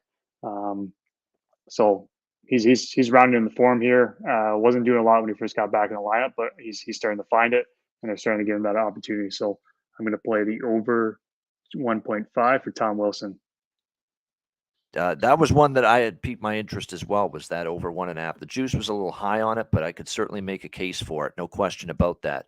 Tom Wilson in terms of over the shots on goal prop tonight for the Capitals. All right, next up, we've got Ottawa and Vancouver. Senators minus 125, road favorites, 6.5 the total. We've reached the late games here, and there's 4 of them here on this Saturday night NHL card. I'm taking Ottawa here, and I know Vancouver's played a little bit better, but it's a more important game for Ottawa. They need points. They can't, screw around and not get points against a team like this. Even though, as I said, the Canucks have played a lot more spirited lately. They've actually won 3 in a row, 4 of their last 5. Not going to be easy, but, the wins, the last 2 were Nashville and Anaheim. They did beat Toronto on a Saturday night, but I like the way Ottawa's playing right now. They bounced back. They responded the right way against the Seattle Kraken after that game against Chicago. Clearly, that was not Ottawa. That was not normal Ottawa that night. They were out of it. The goaltender was thrown in at the last second with Cam Talbot, a late last minute scratch, and Mads Søgaard just was not ready to perform at an adequate level in that game for Ottawa. That was not the case against Seattle. He knew ahead of time he's the starter, and obviously he was able to get the job done. Look, Ottawa got out to that strong start. Seattle came back, but Ottawa found a way to win that game 5-4. You look at it here, we think it'll be Søgaard and Demko, the starting goaltending matchup, although that has not been confirmed here yet for this game. I like Ottawa here minus 120, and I like the over for Ottawa. Ottawa continues right now to be an over team for me as far as I'm concerned until proven otherwise. They've got everybody contributing right now, whether it's Giroux, Batherson, Tkachuk, Stützle. They're all in excellent form, and they're all probably very good shots on goal candidates as well tonight, especially Stützle. I mean, Stützle's been ridiculous. It's automatic. And, over 2.5 shots has been a repeated theme for him. He's gone over that in 6 straight games for the Ottawa Senators. I think that's definitely a good prop to look at once again tonight. As far as point props, Batherson could be worth a look. I mean, if you're going to look at point props and goal props, Giroux, always worth a look right now as well. Stützle, as I said. On the Vancouver side, I think they will find the back of the net at least a little bit too, because, we are talking about a young goalie in Sogard. Still, we see Ottawa give up some goals in certain games. So for me, with Vancouver, I target Kuzmenko. He's been excellent. Beauvillier, he's had a new life in Vancouver after that trade from the New York Islanders. Those are the players. Connor Garland, who played with Tocchet in Arizona under head coach Rick Tocchet there, and now he's got Tocchet as his coach again here in Vancouver. Even he has been noticeable of late. He's had a new shot of adrenaline, new life here in Vancouver. So, Connor Garland props are probably worth a look as well. If you look at Garland going into this game, he has 4 points in the last 4 games and a couple of goals as well. So it's a good prop game because I expect high event hockey. I expect goals both ways. Even though Vancouver's been trying to tighten it up, I think it's going to be difficult to do that here with Ottawa, the way Ottawa's firepower and is rolling right now. And it is worth noting, too, this has been a strong over series history. 4 straight overs between Ottawa and Vancouver, 6-3, 6-2, 4-3, 6-4, the final scores in those games. So I like Ottawa, money line, and also over 6.5, and all those props I mentioned. It's a good prop game for sure for me, in my opinion. What do you think here, Beachy, with Ottawa, Vancouver? Yeah, I like the Sens just straight up on the money line here. They've just been, other than that Chicago game, they didn't show up for. They've just been too good as a group right now. The only thing that does worry me a little bit, Vancouver has been playing some pretty competitive hockey lately, and Demko has played some good hockey since getting back in net. I still like the Sens to take care of business here, so I like them on the money line. However, I could see Demko maybe keeping the game tighter early, which kind of could force the Sens to have to push. So I do like the team shots over 32.5 for the Senators here. Just with Demko and that, I could see him maybe frustrating the Senators for a little bit, and the Sens having to put more pucks on that as they push through the game. So I have the Senators over 32.5 on the team shots, and then I like them taking care of business here on the money lines. They continue to push for that wild card. Yeah, definitely. Definitely good looks there. I like a lot of those props for sure right now. Yeah, Vancouver, let's give Vancouver their credit. They're playing a little bit better. You're starting to see Tocchet get his, imprint on this team, get them playing a little bit better. And they have been better in their own end. Look, they've held their opponents here the last 4 games. They've given up 2, 3, 6, 8 goals in the last 4 games. That's 2 goals per game on average. Look, Demko being back has really helped that a lot too. Make no mistake about it. He's obviously the best goalie they have, but I think to me, this is just, and I think the reason why I like Ottawa too is because Vancouver's recent play, their improved play the last few games is what's leading Ottawa to be a lesser favorite here. I think if Vancouver was still just horrendous like they were a couple weeks ago, maybe Ottawa's laying minus 150 in this game, minus 160 instead of minus 125. So I think because Vancouver's actually picked their play up a little bit, you're getting a better price here with Ottawa, which I like to take advantage of here in this one. All right, Dallas and Seattle. We've got the Stars minus 120 road favorites, 6 the total in this game. I like the Kraken here. Slight home dogs, tough loss the other night against Ottawa, but still playing good hockey. And the part of the reason why I liked Seattle or Ottawa in that game was, Seattle, after the long road trip, they survived and they beat Anaheim, although it wasn't a pretty effort, but they'd be running into an Ottawa team that was coming off the Chicago game and would be looking to play very strong. Maybe Seattle in a non-conference game like that falls a little bit flat, and maybe that's what happened there. Now they play Dallas, and I think you get Seattle looking to bounce back strong here on their home ice. And Dallas, after that 10-4 win against Buffalo, they've won 4 of their last 5, but now they're traveling all the way to the West Coast here in this game to take on this Seattle team. I just think it sets up okay for Seattle here as they look to get back in the win column following that game against the Ottawa Senators the other night. You look at the recent form. Again, Dallas has played a little bit better. Their offense has certainly come to life. That's why they've gone over the total here.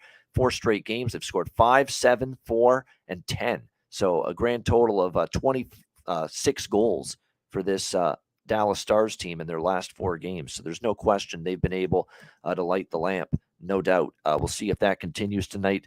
Goaltending for this game, we think it's going to be Ottinger versus Grubauer, although that hasn't been confirmed as of yet.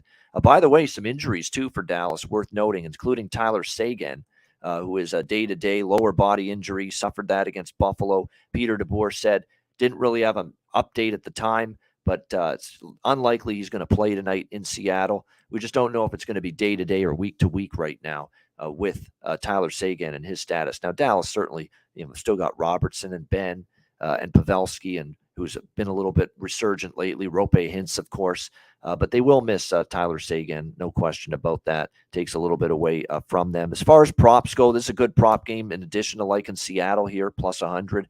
Jared McCann. I mean, it's all things Jared McCann right now for me. He has been ridiculously good for the Seattle Kraken, and still undervalued too. I mean, it's amazing with the run he's put together, and you're still not always, the prices for him just to get a point tonight, minus 145, when he has been just almost automatic in terms of getting on the score sheet for the Kraken. 8 of the last 10 games with a point. Vince Dunn, 8 of the last 10 games with a point. Those 2 players in particular, they've almost been automatic getting on the score sheet with just at least 1 point. And Dunn is only minus 122 to get a point. So I like those props on those 2 guys, McCann and Dunn. McCann to score a goal because he's also been finding the back of the net with regularity. I certainly wouldn't talk anyone out of that as well with the way he's been going of late. So definitely some good props there that piqued my interest in this game. Max Domi's gone over or gotten a point, I should say, in 8 of the last 10 games. Hintz 7 of the last 10. Wyatt Johnston, I keep saying don't sleep on him. Jared McCann, too, like I mentioned, not just the goal and the point prop, but over shots on goal, 7 of the last 10. He's trended that way. Joe Pavelski, I mentioned how he's been a little bit better lately. 7 of the last 10, he's gone over 2.5 shots. So really good prop game. Lots on the menu that piqued my interest here in this matchup. What do you think here, Kevin? Dallas, Seattle? Yeah, these are 2 teams that have been in some high-scoring games lately here. So first thought is playing the over. But as the games wind down here and these teams need points, eventually these games got to start clamping down here and become a little more playoff hockey. So I'm going to stay away from the over/under. Again, tough call for me on the money line. Who's going to take this game? So I'm going to zero in on a prop here I like, and it's Vince Dunn, and it's actually the under. I'm feeling the unders today. So his shot total line is 1.5. He's split the last 10, 5 of the last 10 under. So you wouldn't say, hey, much value there, but the payout is plus 140. So that's where I find the value. He's been 50-50 on the last 10, whether he hits that mark. But when you give me a payout of plus 140, that's where I see the value. So I'm going Vince Dunn under 1.5 shots for a payout of plus 140. All right, there we go. Vince Dunn, which is, and Vince Dunn, to be quite honest with you, that might not be a bad look because he's not exactly a high volume shots player from game to game, but he's been racking up the points because he's been dishing the puck.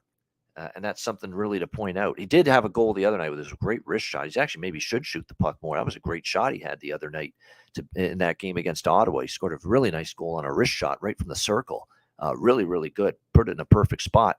No chance for Sogard, but you're right. Overall, in general, he hasn't been shooting the puck nearly as much as some other players on this Kraken team. So maybe a target for under shots on goal for him tonight in this game. And Kevin liking him to stay under that number for his shots for Vince Dunn. All right, Nashville, LA. We've got the Kings minus 160, home favorites, 6 the total in this one. Kings playing really good hockey. Big win on the road against Colorado. I do worry just a little bit, come back home flat against Nashville perhaps, but they're playing really well. And I see no reason not to get back on the train here with this team. I've cashed a few tickets with them of late. They've been pretty solid to me. I was on them, the split bet, the draw, and LA against Colorado. And of course, they ended up getting the 5-2 win that night. I think they come back home. They take care of business here against Nashville. It is worth noting, Nashville did beat them back in January, but that was a much different looking Nashville team, 5-3 in that game. But Nashville's made a lot of changes since then. I lean over the total here. 4 straight head-to-head meetings have gone over. LA is scoring right now in recent games. They've improved themselves defensively too, but they have definitely been scoring. The last 5 games for the Kings, 6, 3, 4, 4, and 5 goals, and a total of 22 goals in the last 5 games for the LA Kings. So maybe a team total over 3.5 and a full game over split. Kings and over 5.5. Raymond Reddington, I like that as well. Kings in regulation. I might get in on that. I probably will break up the bet in a bunch of different manners here with the Kings. Little team total over 3.5. Little on the regulation line on LA, which is -104 at Pinnacle. And might even look at that LA, and over 5.5 combo in this game as well. But I think the Kings get the job done. Again, when you have such a big win like that, you come back home, you face Nashville, who, as they know, are likely fading out of the playoff race and have, traded a lot of key pieces away at the deadline. Maybe this is not the spot where a team always brings their best, but I think LA has their heads down and they're playing great hockey right now. I'm not totally convinced that LA has a flat spot tonight. And even if they do, I don't think that's enough of a reason to not bet against them here, or not bet on them, I should say, here tonight. I like LA in a bunch of different forms here. Team total over, maybe a little on that Kings and over 5.5, and certainly the regulation I like the most at -104. What do you think here in this one, Beachy, with Predators Kings? Yeah, I like the Kings a lot here. They're playing some good hockey. So I like this price, -155 on the money line. I'm just looking at this Nashville lineup. It does not scare you at all. Just either too many big pieces have been moved out of the lineup or guys injured. So I like the Kings to take care of business here.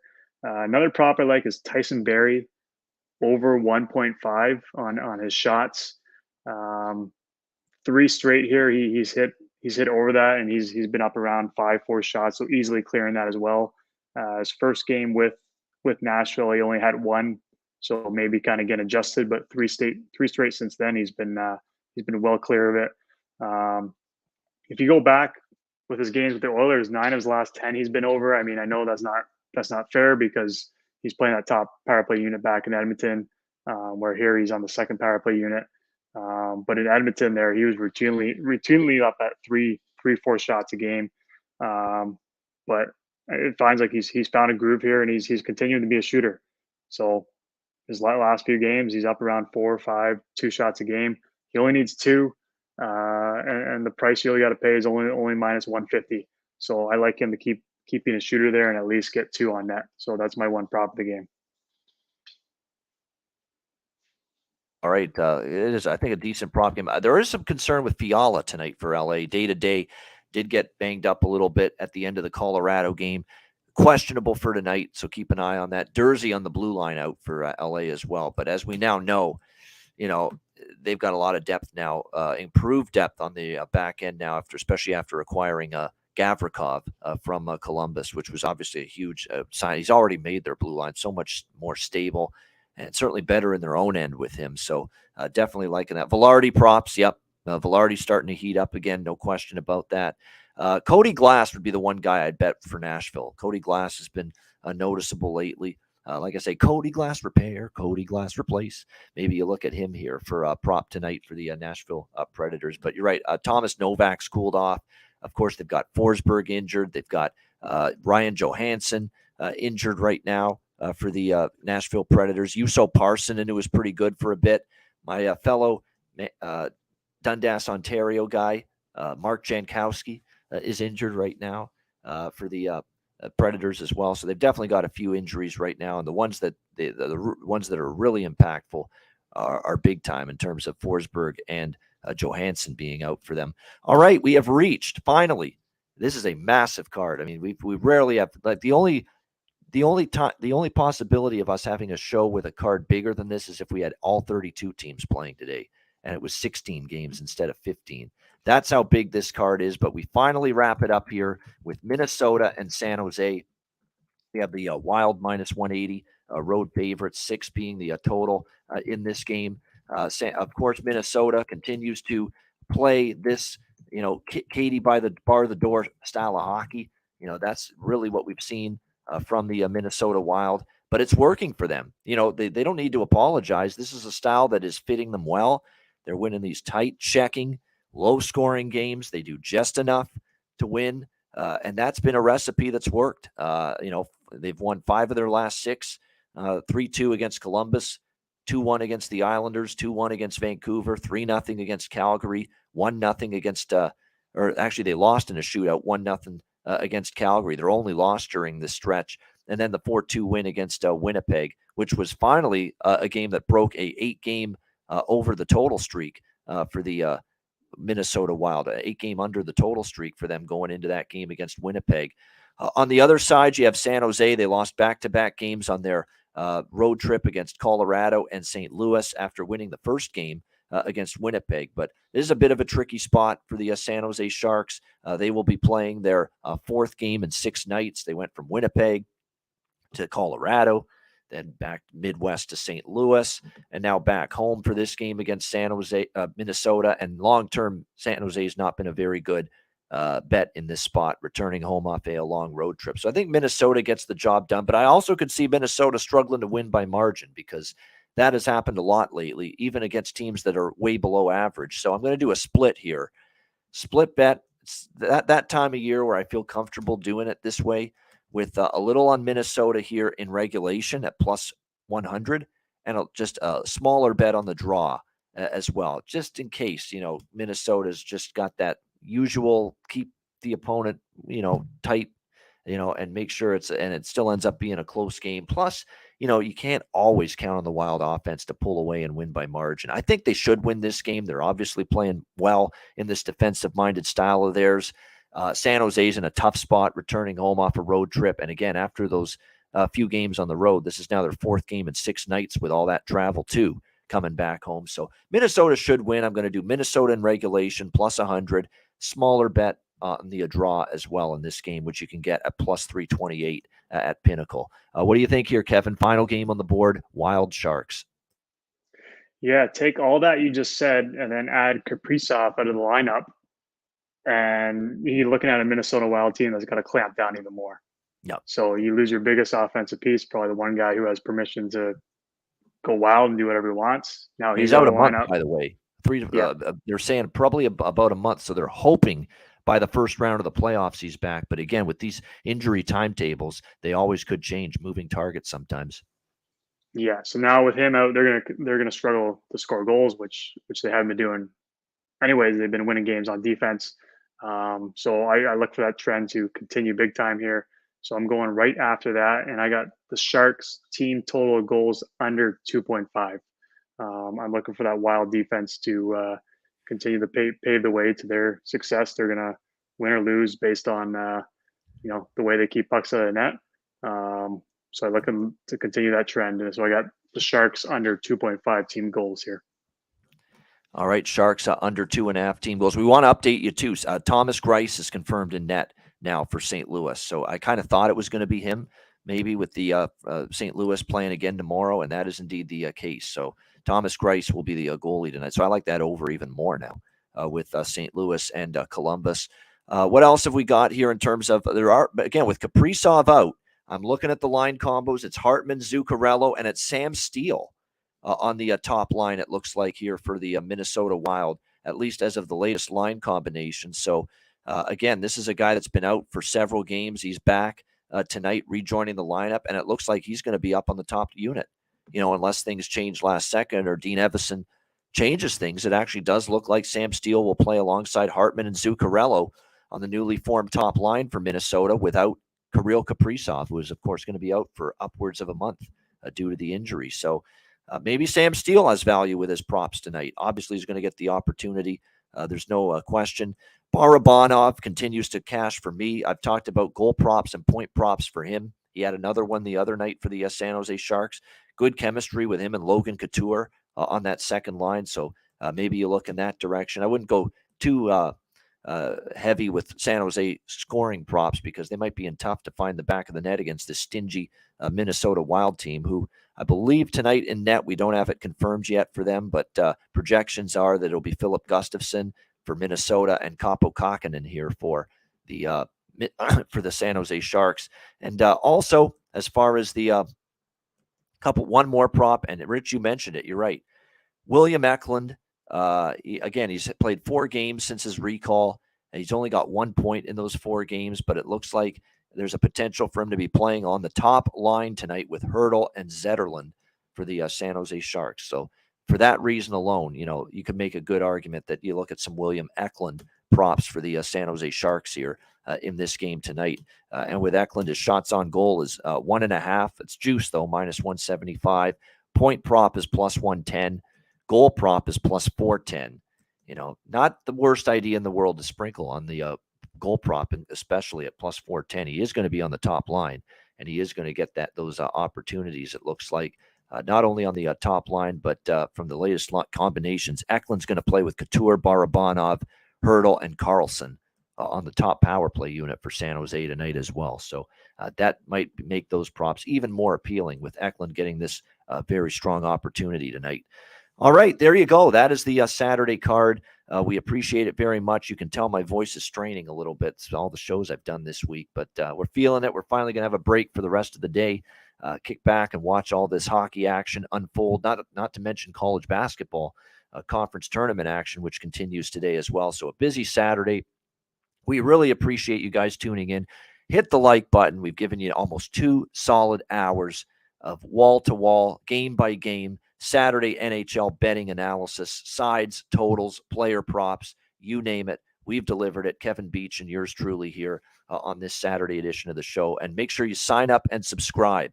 Patreon.com/Ice Guys. There's no better way to show your enjoyment of the show and your gratitude for us doing this 7 days a week all season long than signing up at patreon.com/Ice Guys. Just $10 a month. Goalie charts, totals charts, power ratings, our daily Ice Guys show betting card. We've got bonus video content posted there. The Nikita Kashersky interview was posted the other day, so make sure you check that out. We got a lot more on the way as well. So make sure you sign up and subscribe, become a Patreon Ice Guys member. Just $10 a month, patreon.com/Ice Guys. We will be back with our best bets to wrap up this edition of the Saturday Ice Guys show right after we hear from Manscaped. Support for the Ice Guys is brought to you by Manscaped, who is the best in men's below-the-waist grooming. Their products are precision-engineered tools for your family jewels. Manscaped's Performance Package, the ultimate men's hygiene bundle. Join over 7 million men worldwide who trust Manscaped with this exclusive offer for you, 20% off and free worldwide shipping with the promo code ICEGUYS. That's promo code ICEGUYS at manscaped.com. If my math is correct, it's about 14 million balls that you can preserve. The Performance Package 4.0 is the complete accessory package to take care of everything that is required. You've got, of course, the Lawnmower 4.0. Takes care of your facial hair and among other things. You've got, of course, the Weed Whacker. I'm approaching 40. Nose hair has become a major issue. It pisses the hell out of me. I need to take care of that shit, and the Weed Whacker can help you do that. Both of these products, waterproof and a 4000K LED spotlight for a more precise shave. And you'll also be able to take care of those delicate areas with the ball toner, with the ball deodorant, keep you smelling good, looking good, and feeling good down in the nether regions. This complete Performance Package 4.0 will take care of everything for you, for all you guys out there, and it's courtesy of our good friends at manscaped.com. So get 20% off and free shipping with the promo code ICEGUYS at manscaped.com. That's 20% off with free shipping at manscaped.com. And use promo code ICEGUYS. Unlock your confidence and always use the right tools for the job with Manscaped.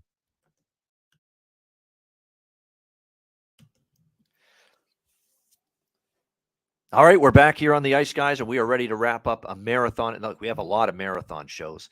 This might have been the king of marathon editions of the Ice Guys show, because I know we haven't done a 15-game NHL slate on a Saturday this season, but we have reached the end. We've reached the summit, and it is time for best bets. Kevin, we'll start with you. What do you got for best bet? I'm going Tyson Barrie over 1.5. It's minus 150 to play it. 11 of his last 12, he's hit it. Now, I know a lot of that has been with the Oilers. He's been with Nashville for 4 games here. The only game in that last 12 he hasn't hit it was his first game with Nashville, where he only had 1 shot. He had no power play time. In the last 3 games since, he's been up around 4 or 5 shots a game. He's made up his mind here this last dozen of games that he's a shooter. He continues to shoot with the Predators as well, and he's still seeing some power play time there, even though it's not that first unit. But Tyson Barrie is my bet of the day, over 1.5 shots. All right, there it is. Tyson Barrie, Nashville Predators, over 1.5 shots on goal for Kevin Beach, his best bet here for this Saturday NHL card. I'm just confirming it's over 1.5. It's actually not bad. It's at -150 at Unibet. So shop around. There's some books that offer 2.5 on his shots on goal, but find the 1.5 at -150. It's still a decent price at that number. So over 1.5, -150 for Tyson Barrie over shots on goal for Kevin Beach. And my best bet for this Saturday card, man, there's so much to choose from. It is not an easy decision, to say the least, with what we're going to go with here for best bet on this Saturday card. But for me, when it comes to best bet here, I'm going to end up going with the Ottawa Senators here, -120 against the Vancouver Canucks. I think it's a reasonable price. I like the situation here. They got back on track against Seattle. Vancouver, yeah, they've won 2 in a row. They're playing a little bit better, but they're not playing Nashville. They're not playing Anaheim this time around. They're playing a Senators team that is, I think, on a mission to make the playoffs. I think you throw the Chicago game in the garbage chute, you write it off. It was just a bad game. The circumstances were tough for Ottawa that night, and you throw out that game, and every other recent game, Ottawa's found ways to win, and they've played great. And Jacob Chikrin's fitting in. Oh, Jacob Chikrin to get a point and score a goal. Both of those, I think, are worth a look in that game, but especially the point prop on Jacob Chikrin there in that game. But I like Ottawa here, -120 against Vancouver. Reasonable price. Senators for best bet for this Saturday NHL card. That'll wrap up this edition of the Ice Guys. Thanks to everyone for joining us. Hit the like button on the way out. We appreciate it very much. A reminder, the Betcast, Tuesday night, March 14th, 7 p.m. Eastern. Make sure you join us for that. DM me at Bobano on Twitter or email bobano350@gmail.com. And I will make sure to send the link for that Betcast on Tuesday night. Always a lot of fun, live betting commentary with me, Alex, our guests.